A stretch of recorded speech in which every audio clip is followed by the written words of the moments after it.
brush bar on your Dyson V6 Animal has stopped spinning and it's really hard to turn by hand, then this video is for you. We're going to start by removing the floor tool from the pipe.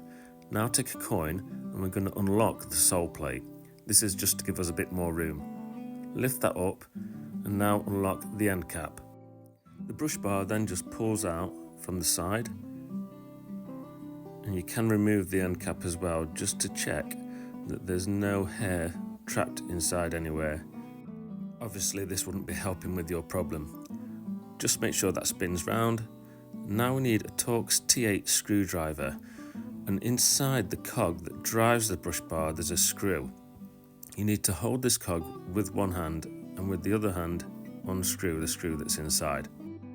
Once you've done this, you need to get a flat-headed screwdriver and just prise the cog up and then pull it out, and immediately you'll probably see loads of tangled hair and stuff like that. This is basically just stopping the motor dead. Remove that, and then you need to just simply replace the cog, all in reverse order, putting back in the screw through the middle.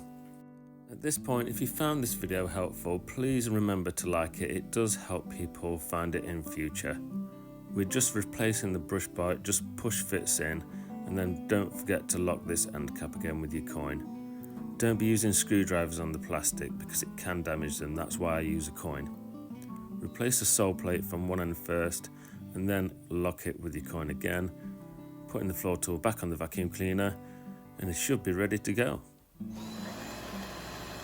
Please subscribe to my channel for more Dyson help videos. This next video is showing you how to take apart a newer floor tool.